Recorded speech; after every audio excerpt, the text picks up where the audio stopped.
realize that your happiness is never set in terms of what you'll do for a job or what you'll get paid or whatever it may be. You know, you just gotta live one day at a time, you know, and enjoy life as much as you can. And really appreciate what you have when things are going good.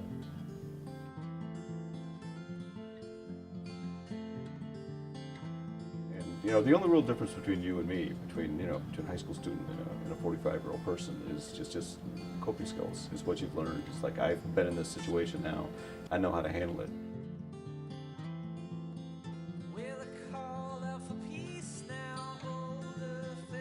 So first, if you just tell us your name and what you do. I am Andrea Tilson, and I teach art here at Nashua High. I teach jewelry, photography, crafts, and art one. And photography too, but I haven't taught it in a while. I was accepted in the School of Social Work, which I had no interest in. I did not apply for that at all. So I was not an art major right away. Robin Peringer, and I went to Plymouth State University for undergraduate school and Pratt Institute in Brooklyn, New York for my graduate school. Undergrad, I was an art education major and psychology minor, and graduate school was a master's in fine arts in painting and printmaking, which is why you can now see I'm doing clay. But Hey, my name is Douglas Beals. I graduated from high school in 1974, Nashua High School, when it was on Elm Street. And I went to college at what is now the Nashua Community College on Amherst Street, and majored in electromechanical drafting. Today it would be called CAD. But those were the days of T-squares and pencils, triangles, and there was no computers at that time, so we're talking mid-70s. My name is Jeff Leone. I went to SUNY Fredonia, that's the State University of New York College at Fredonia, which is located about 30-40 minutes south of Buffalo, New York, right on Lake Erie. And my major was communications with a concentration in video and TV production, and I minored in history. So I'm Sarah Paling Cardoso. I went to school out in Ohio. I went to the University of Dayton, and I started off as just an English major, but then about a semester in, I had to choose, was I going to do law school or was I going to go a different route, and I added education, so I've got sort of a double major. My name's Rob Greene, and I went to college. I guess four is an interesting question. I went to college, started studio art, switched to psychology, switched to English, ended up with political science. Melissa Bellemare, and I went to college undeclared as a major, and I went to the University of New Hampshire.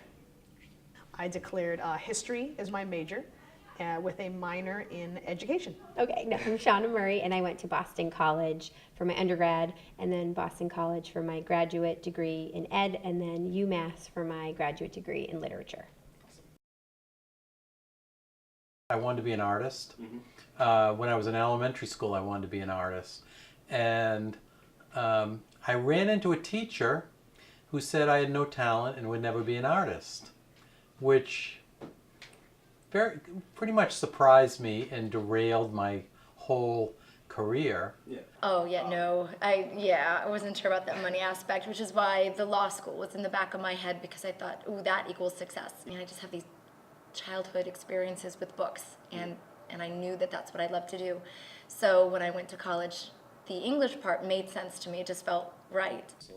I think with my undergrad, it was originally professional. I really wanted to go into public relations. That was kind of my plan. Have you ever seen Ace Ventura: Pet Detective? The Courtney Cox character is the PR director for the Miami Dolphins, and I had watched that movie and I was like, that's what I want to do.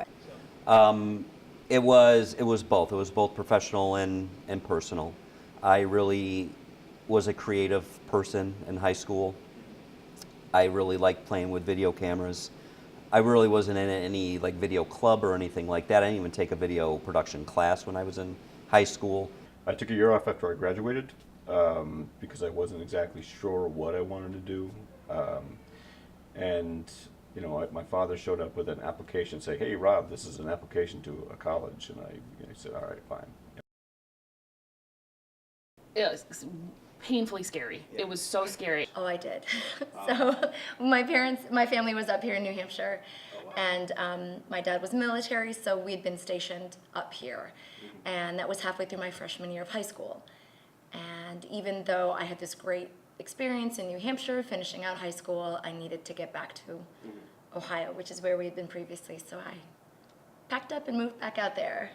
And I was ready, but it was, you know, it was a 4-hour drive. My parents had to get back, so basically they drove me down there, dumped me, and left. That's a really good question, because we packed up the van up in New Hampshire, made the 14-hour drive out to Ohio, and my parents, we spent the first night in the hotel room, so I wasn't actually on campus yet. But the day that my parents actually said goodbye to me, I said to my mom, I was so afraid, and I just said, "The second you get home, please mail me a copy of UNH's application. I'm not sure I can make it." It's a weird feeling, and now that I'm a parent, I can see how difficult it was, because you're basically like dropping your child off in the middle of pretty much nowhere for what all intents and purposes, and then leaving them and coming back.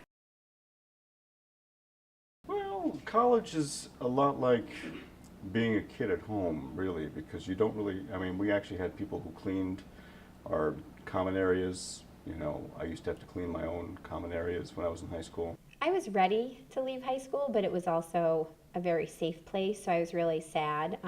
The whole last month of my senior year, I drove home, and I only lived 2 miles down the street from Nashua High, and I drove home every day crying the whole month of May, and I pretty much sobbed the entire last week of classes. So I was scared to go. And not because I didn't think I could hack it academically.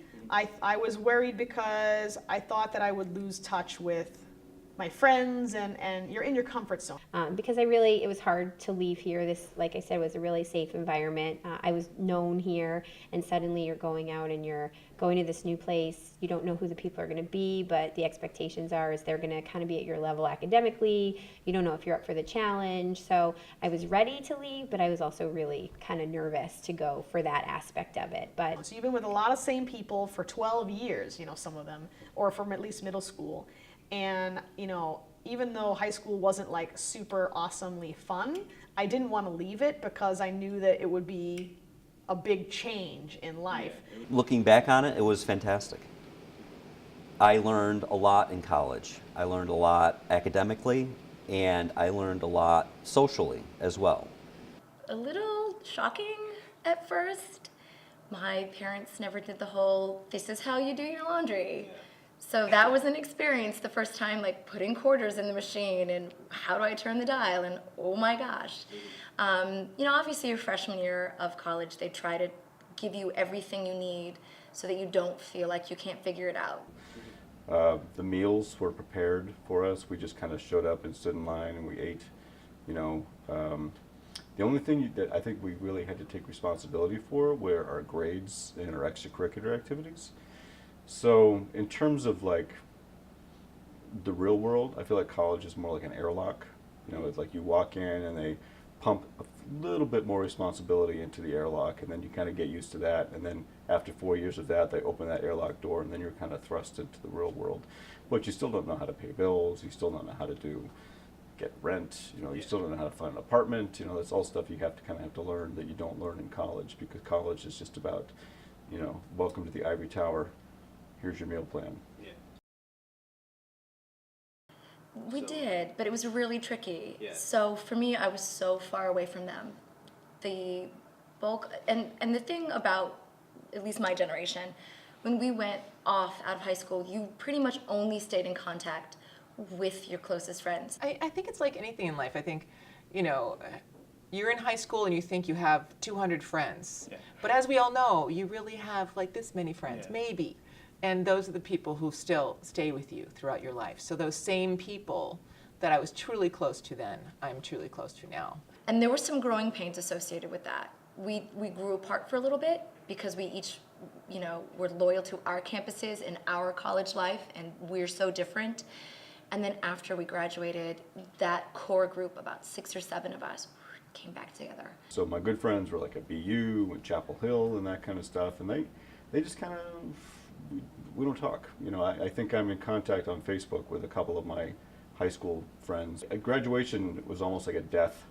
You know, you departed from the world you knew, and then you woke up in another world, you know, with maybe there's a couple of familiar faces, but there's probably not. You know, I didn't feel like I was letting go of my family because I knew they were still within an hour's drive, and I knew I would still see them on the weekends and things like that. And well, my father's a problem solver, and you know, whenever there was an issue when I was in high school or junior high or whatever, I went to my father first. So I would say the most difficult challenge going to college or being in college was my girlfriend, who is now my wife, going to a different college. And there was a plan, and there was an action that we took, and I, you know, I had someone in my corner, or at least if he wasn't in my corner, this is how you're gonna, you know, straighten yourself out or whatever. I mean, I wasn't like a bad kid or anything, but. I mean, just family. It was hard not to be, I'm very close with my family. It was very hard not to be able to go home when I wanted to and have those things, those luxuries that you just sort of have when you are home. If I need to prep for a test or if I struggled with something, I could go right to him. No mom or dad. And again, being 14 hours away, I couldn't just go home and be like, oh, help me deal with a conflict with my friends. You know, I had to learn independence, and really quickly. Not as well as I probably should. I'm a big believer in balance. If you stay in your dorm and do nothing but study and do work, you will burn out. If you just go out and go to every party and party all the time, you're going to flunk out. I don't know. I had this weird thing, this feeling like I owed the college something for that. So I got involved in every single kind of extracurricular activity I was, you know, doing. There has to be a balance. You want to enjoy the social aspects of college and get involved in clubs and go to sporting events and check out the frats and the sororities if that's your thing. But you also have to make sure you're there to get that degree, you're there to get the education as well. So you have to do both. Student government and Safe Walk, where we like walked people across campus so they wouldn't be attacked and all that kind of stuff. So I think eventually my extracurricular activities and that kind of thing overtook my schooling in a way. I mean, I did okay, but I could have done a lot better if I focused on my schooling. The biggest advice I could give anybody is, you will procrastinate in college. You will be up till 3 in the morning writing that paper that's due the next day. It's going to happen, but just make sure that you have, you don't make excuses for why it's not happening. Like, recognize that if you're not doing what you're supposed to do, it's only your fault. And I didn't drink until I was 21. My dad was an alcoholic, so I decided I was not going to drink until I was 21. So a lot of that typical social stuff that you might have, I was more like the kind of caretaker. I was the one picking up after the parties and making sure people didn't die. I would describe it often as less drama, just way less drama. And what I felt almost instantaneously when I stepped on my campus is we were all there with a purpose, and it was that same purpose. And so it wasn't hard to align yourself with people who were going to be good for you. I don't know if it differs from high school at all. I mean, the people that I got to know the best are the people that were on my floor, because you do a lot of getting to know you exercises in the beginning, and I think I thought that all of a sudden we were entering this world of mature academic experience, but it was really high school all over again. It wasn't that different. There's just way less drama. People, if they have a problem with you, they'll walk up to you, and there's not going to be a fist fight. There's not going to be, people are just hey, I heard you kind of, talk crap about me. What's up with that? And they'll be like, oh, no, I didn't mean that, or something like that. It's just it just seems more civil. It's less high school. I think after maybe about a couple weeks into school, I remember writing a note to my parents saying, I think I made a big mistake. This was not the school for me. and I think I want to transfer to a different school, a different school that my high school friends were all going to. You know, I still have turning points. I still have turning points where I'm like, I'm not sure if I want to do this until I'm 60 years old. I've been doing it for 18 years now, and I have another 18 years until retirement, and that's a long time to have one career. Yeah, I don't think I ever felt like I wanted to drop out. I did change majors several times. You know, I started out as studio art. I switched to psychology, and then I switched to English. But then I didn't want to do just an English literature major. I wanted to do a writing major, and I just didn't have time for that. So I switched to political science and spent the last 2 years, my junior and senior year, taking nothing but political science classes. So I guess that would be kind of the turning point where I realized that, all right, I want to do this, and let me focus my attention on this. But I was really just kind of there to learn. I took as many classes as I could every single semester. You know, the minimum was 4. You could take 5 or 6. I took 5 or 6 every semester, just because I wanted to get my money's worth, and because there was the opportunity for taking classes it's amazing. You know what I mean? It's just like you don't worry so much about your GPA. It's just like I want to take this class in gender equality. It doesn't fit anything I'm doing, but I want to take it. You know. And I never mailed that letter. I ended up I put it in an envelope and addressed it, but I never put a stamp on it. And it was funny because that weekend, a guy, across the hall invited me, to go out to a party, and we ended up really clicking. And after that, I started loving college. Nope. And then I waited tables in the summer. But I needed money. I wanted money. And I was willing, just like I said, school, my education was important. And then what came second was, helping to pay off school with the jobs that I had, because I did not want to have to take out any loans. Not at all. I was the student shop manager at the Watson Theater, so I built sets and hung lights and did that kind of stuff for 4 years. Had nothing to do with anything. My freshman year, I found a Discovery Zone out there, which is like a kid's play place. And it was at a local mall. It was so shady what I had to do. First job was at the cafeteria. The school cafeteria? Yeah, well, it was there was 2 dorms next to each other, and I lived in one, and then the cafeteria was in the other dorm. And I had to scoop food. So I lasted there for about a week. To take certain buses through some interesting parts of town to get to my job, and sometimes late at night. I was trying to navigate from the downtown bus stops to my college campus. The job was more building sets to someone else's standards, so it was like following plans and that kind of stuff. And the studio art thing dropped out pretty quick once I got to work with some real artists and said, okay, that's what a real artist does. Yeah. And I'm not. At the end of my freshman year, I felt a lump in my throat. And I had gotten the flu, and I had gotten bronchitis, and I felt like I always had colds. And for me personally, I was never sick, ever. My mother can count on one hand how many times I was sick. I almost had perfect attendance through high school. So it was odd, and everybody just chalked it up to, it's your freshman year, you're living in a dorm with 1 million other people, your immune system's not as good as it used to be, you'll bounce back. But as I was leaving on my last day of freshman year, I just had this feeling. It was weird. And I got home, and I still wasn't getting better from the bronchitis, is what I think I had at that point. And, pointed out the lump in my throat, which had turned into a couple more now.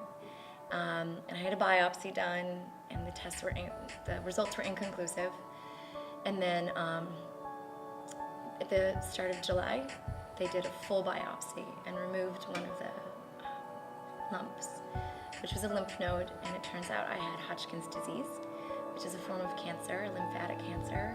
And I then had to spend the rest of my summer at 19 years old undergoing chemo and radiation, and that carried through the first semester of what should have been my sophomore year of college. I was back here in New Hampshire, and I wasn't on my campus, and I wasn't doing what I had planned, and I was just sort of trying to figure out how I was going to survive this, and I did. here I am. But I had to do a lot of extra work. My goal when they had diagnosed me was I was still going to graduate with my class.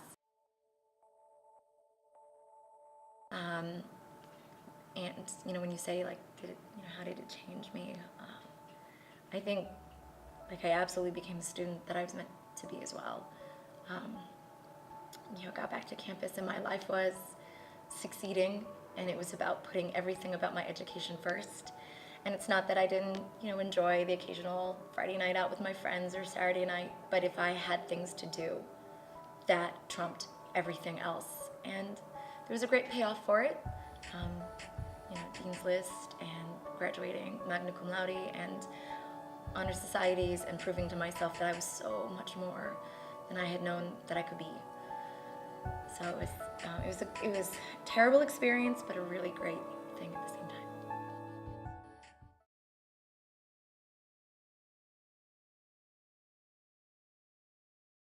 Definitely say if there are internships available, if they're paid, obviously that's great. But if there's an internship available in your field, even if it's unpaid, take it. Definitely worth it. Yep. Internships, to me, it's not about the money. It's all about the experience.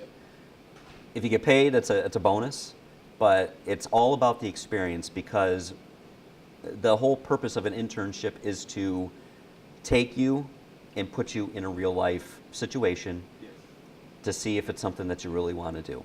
You know, even it's going to manipulate a lot of your time, but it gets your foot in the door. If you rock star the internship and they have a job opening, guess who's going to get it?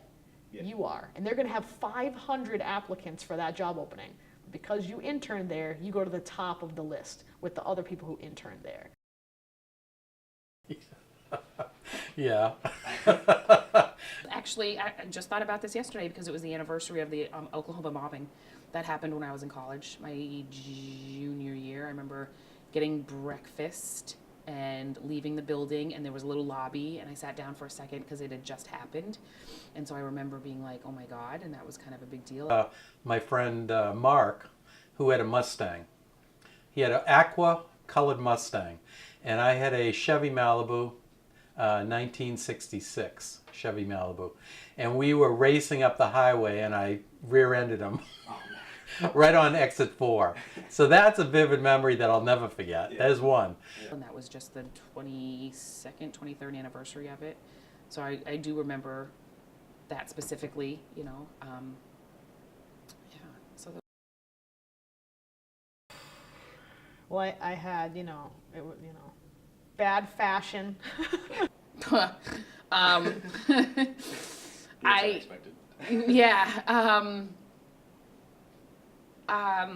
Innocent, really, probably very innocent. How do I look at myself at 18? Probably pretty naive, I would say, but also knew what I wanted to do. Was in love with my girlfriend at the time, and knew that she was the love of my life at that time period. I knew she was the one then. So it was like I thought I had it all worked out. I thought I had everything worked out. I knew what I was going to do. I knew I was going to marry my wife. I knew I had a whole plan. I wasn't one of those kids who thought I knew everything, but I did think I knew more than I actually knew. Yeah. So I guess that's how I'd answer that question. I wasn't cocky. I didn't think that I knew everything, but I definitely didn't know how much I didn't know. Yeah. And so I guess I would just say naive. I'm a planner. Yeah. I had a whole plan going. I thought everything was all set. Yeah. But it always doesn't work out like you think. 18's a tough time because the whole world is coming, and it's coming fast, and but yeah. It's horrible. Yeah. I'm in debt, and I've been paying steadily for, I graduated in 1994, so I'm still paying. And I'll be paying for a long time. And you can't escape student loans because they're federal, and they find you. And it really does, having that debt on your back is a very kind of conscious weight. You know that you can't stumble, you can't not have a job, you know, you can't go off and follow your dreams of living in a garret in Paris because, you know, you're accruing 8% interest on your student loans, and it's just it's a bad feeling, you know, it really is. So college is definitely going to do that. Traveling does that. You know, eating over someone else's house in their family where they have different rules does that. I mentioned my father was in the Air Force, so I was very lucky to have that life when I was younger. We were stationed in many different places across the country and overseas, one of those places being England. When we were there, my parents made sure that during that 3-year stint that we didn't just see England, that we saw Europe. So our summers were spent in France and Germany and Ireland and Wales and Scotland and Liechtenstein and wherever. Well, I think college allowed me to test theories. You know, I grew up in a small town, a little farm town in Maine. So intellectually, I was not a racist. Intellectually, I was not a homophobe. Intellectually, I was a feminist. And what college did is it actually put me into situations that would test that, because there were no black people or Hispanic people in Whitefield, Maine. And so I didn't really run into those kind of people until I was in college. You know, there were no gay people in 1990 in Whitefield, Maine. So it took me going to college to meet those kind of people where I could test those intellectual theories and say, oh yeah, maybe I'm really not racist, or maybe I'm really not a homophobe, you know. You know, so my world had already started to expand before I went to college. So then I moved away from my parents. And even though I was back in Ohio, I had to do that on my own, so there was expanding again. I made sure that I did a study abroad stint when I was in college. It was actually my first summer in remission. I made sure that I took advantage. One of the gifts I got to encourage me to survive cancer, not that I needed encouraging, was a set of plane tickets. So I used them to get myself overseas, and I studied in London. So I got to watch my world expand a little bit more. So it allowed me to kind of like, you know, it allowed me to kind of take my intellectual ideas and like see how they apply in the real world. After college, I think my world actually contracted because I went back to Maine, and it was the tail end of the recession, and there weren't any jobs. So I found a job working a forklift, and I drove a forklift for about a year, you know, and did muscle work, you know. So I was always in that process. I feel like my life was set up so I could always widen that bubble bigger and bigger. And now I'm still living it because one of the things that drives me the most as a teacher is traveling with my students. And just recently we took them to Barcelona, and I'd never been there before. And so here goes my bubble again. Yeah. Like, whoop, I just saw something new. And you know, because I've traveled with the students, these companies sort of train us in overseas places. So I'd never been to Berlin before, so whoop, there you go. And so they sent me there, and I just feel like it's going to keep doing this as long as I keep opening myself up to these opportunities, and especially if I invite my students to be a part of it. And now I've got my own family, and I'm trying to like, come on guys, we're going to see the world too. So yeah, I feel like after college, my world did expand, and I wanted to keep on making that movement. I don't ever want to not live a life that isn't growing in some way, shape, or form. I use them exactly the way. That was like, I wrote that exactly as I planned. Yeah, it took me a little while to get the teaching job. In fact, I started my school year late, they didn't have the teacher position filled here, and I was living out in Ohio. I actually moved back out there thinking I was never going to find a job. Well, again, it is like a lens, you know what I mean? And I think the profession I chose out of college, the journalism thing, I think it played a part. You know, it allowed me, what political science does is kind of a mix of like psychology and history and sociology, and kind of looking at the world through that lens allows you to see certain things. You see culture and leadership and the way government works through a certain perspective, and I think that was handy for a journalist. I think it's handy for a citizen of, you know, this United States. So yeah, I think it does still benefit me to this day. I mean, the election season is kind of my Super Bowl. So this is a good question. So a lot of people get a college degree and they don't actually necessarily have a job that's very specific to that degree, or the degree that they have. So mine is the opposite. So my degrees are very specific to what I do. But whether or not those degrees would be really useful to me if I didn't do this, the history degree, sure, because I think that it opened my eyes up to a lot of things about the world that I didn't know, and I think it made me a more worldly person. But the education degree, I would actually argue that that one was probably not as useful. And even as a teacher, it's really not as useful. So they try to tell you what teaching kids is going to be like, and you take all these courses, and very few of them, if any of them, really helped me be a teacher. I'd say I reinvented myself when I was 50. I had a nervous breakdown when I was 50 years old. 49, I could tell it was coming on. It was toward the end of my photography career. I had been doing weddings and portraits for 20 years, and juggling taking care of the kids at home, being a Mr. Mom, the photography business, the marriage, and I pretty much had still focused, working 24/7. I was working 24/7, and I was burning myself out. It also was a time when film cameras were going out, digital cameras were coming in. There was a big shakeup. There was a lot of change. Spending more time in front of the computer. And honestly, I was burnt out. So I went through a period, 49 to 50, where I knew it was coming. And by the time I hit 50, I didn't want to get out of bed. So you've heard the stories about Brian Wilson from the Beach Boys, probably. He stayed in bed for like 1 year, 2 years. I don't know how long it was, something like that. I didn't want to get out of bed. I was totally depressed, totally broken, didn't want to get up. My kids were in high school at the time, and I know I needed to change. I needed to do something. Seriously, I had to do something.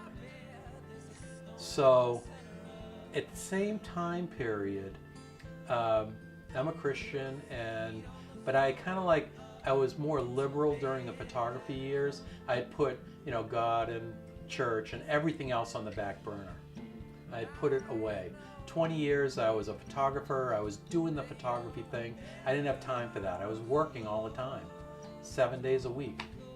So I went to church with my wife. My wife is Catholic, raised my sons Catholic. I went to church with her and my younger son one Sunday over in Hudson, and I heard this homily by this priest, and it's like somebody hit me with a sledgehammer. Honest to God, hit me with a sledgehammer during that time. So it was a major, major shift, major earthquake in my being. And from that day on, I started to heal. And I said, okay, what's the next thing? I was working with my friend Susan Lewis, who's also a class of 74. And class of 74 I graduated, and she was teaching photography at the North High School. So I said, can I come over and see your class? So I went over there. I said, this is fun. So I started volunteering at the high school in her photography class. Met the other teachers, started helping students, teenagers, doing stuff. Big turnaround. I said, I love this. This is great. So started making plans. I dissolved my business and said, okay, how am I going to do this? Went to, I knew Debbie Mignault, who was a graduate of Nashua High School, and she was a assistant principal here. So I went and talked to her and started subbing. From subbing, got hired. Within a year of subbing, I was hired. And I started working in special ed and worked with autistic students. My life totally turned around through that bad period. It was a bad period. It was bad. But I figured it out. I think a lot of it is proportional. I think it's when you're 18 years old, 4 years of your life is a quarter of your life. I mean, that seems like a really big number. When you're 45, 4 years of your life is an 11th of your life, which seems a lot less. You know, so you look at like a year for you is bigger than a year for me, and it's just because I've had more of them than you have had. And it's, you know, I think it took me until like my late 20s to early 30s before I started kind of stopped thinking about offing myself at some point in time. You know, like I had some suicidal thoughts and that kind of stuff, and when it got bad, you know, I started thinking like, oh, this is an option. And it took me until, you know, like that late 20s, 30s before I said, all right, that's not really an option, because, you know, I don't own my life. My life is actually owned by the people around me, you know, so I can't take my life from them. So that doesn't mean I don't feel those thoughts anymore, but it's just I've taken that option off the table. But, you know, things continue to surprise me. You know, a couple of years ago, I developed an anxiety disorder and panic attacks and this kind of stuff. I had never had those before. But that was a new thing in my life that, you know, I'm now taking drugs for. So, you know, can you ever really get comfortable? I guess not. You know, I thought it was going to be comfortable, but then all of a sudden, panic attacks, you know, so what's the next thing? I don't know. You know, they may not answer your question, but that's kind of like, you know, do you ever get to the point where you feel comfortable? And I'm going to say no, you shouldn't, at least, because you never know what's going to happen. You know, you never know what that next thing is going to be that you cannot handle. So you shouldn't get comfortable.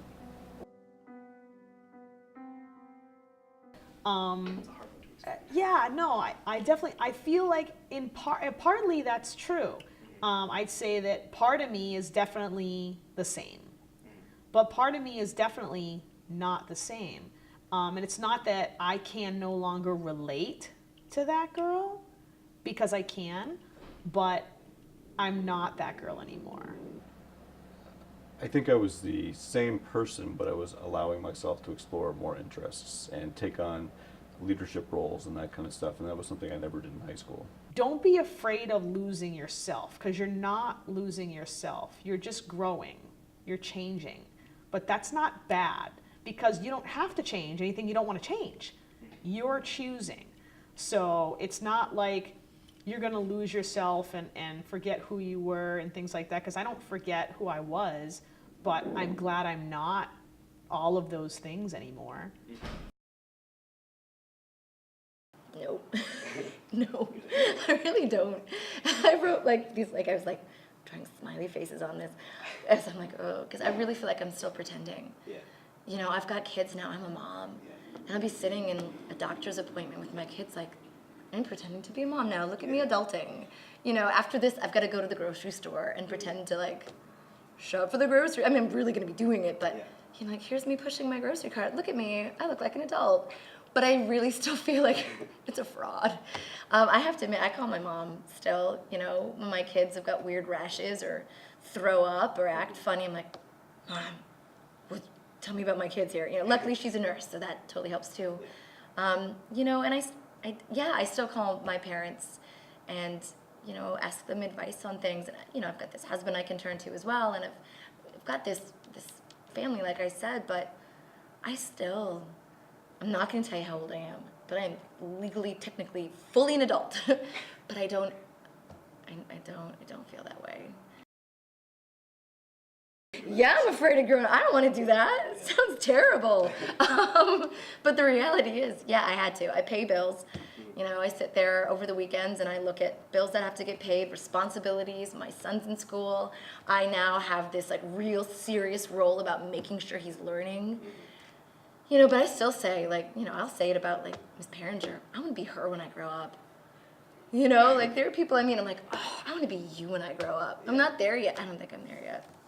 Because I don't want to be. That's actually really funny. Finding a job and actually, like, being serious about looking for one. I think I just assumed that I had a degree and I had this beautiful resume that schools were going to fight over me. And I had to realize that I was a dime a dozen.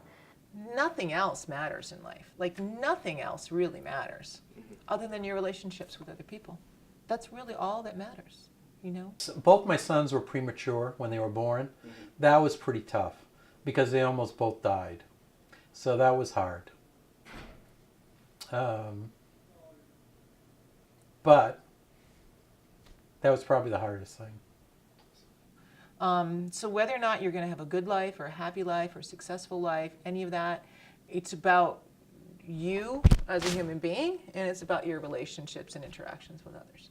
That's really what it comes down to. You know? There's this expectation that you're going to be taken seriously. You know, I'm a college graduate. I have my degree. I spent 4 years prostrate to the higher mind, and you know, but it's not true. Losing one of my friends, friends that like since I was 6 years old, you know, that was pretty traumatic. When you're young, you don't expect to, you expect to live till you're old, and you expect to be connected with the people you've always been connected to. So that was pretty tough. Yeah.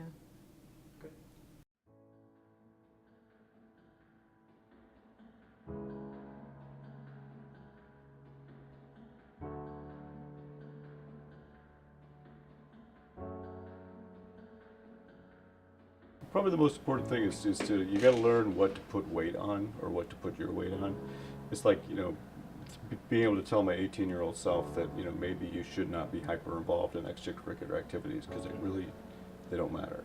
You know, they may, you know, if the fun ones might matter, like if you're in band or something like that because you're improving, but, you know, you're gone in such a short time. You know, whether you're gone in 4 years because you graduate college, or you're gone in 4 years because you graduate high school, or you're gone in 72 years because you die, or 57 years if you're Prince, you know. I guess what matters is what you've done with that time, you know. I think it's the whole idea that we're never trying to create math majors or artists or, you know, history professors. I mean, that's not what we're trying to do when we teach. We're trying to teach students how to find their own happiness. We're trying to teach them how to solve problems. We're trying to teach them how to be creative, you know, think outside the box, to realize there's, you know, there may not be just one solution to a problem, all those kinds of things. And we're trying to teach them to trust themselves and to realize that your happiness is never set in terms of what you'll do for a job or what you'll get paid or whatever it may be. And I think we always try to teach balance to students. You'll be surprised at what your capabilities are. We all have self-confidence issues. I think even the most arrogant, cocky people have self-confidence issues. I definitely had my share of them, but I think as you continue through life, you're going to understand that what you think you can't do, you have got to try it. You have to give it a try. Just the fact that you may not remember, you know, in a year from now or 10 years from now how to draw a certain thing or how to make a pinch pot. That's not necessarily what I'm trying to teach. I mean, art in itself is all problem solving. So it's, I have this hump of clay, how am I going to get it to this? Or, and that can go into life situations. I have this to deal with. How am I going to take this and turn it into this? Or something like that. So I think there's a lot of life lessons, and I think schools should teach more of them rather than just academics. I think schools should teach more about diversity and tolerance and you know, listening, just stopping and listening to people and being open to their experiences. I had it all planned out. I thought I knew exactly what was going to go on, but life changes as you go. It's not always what you think, but you still, you know, you go and try to make the best of it. being true to yourself is really important, and you are going to kind of go through those times where different parts of your personality will emerge based on maybe who you're hanging out with or what you might be interested at that time. But staying true to who you are and who you want to be is really, really important.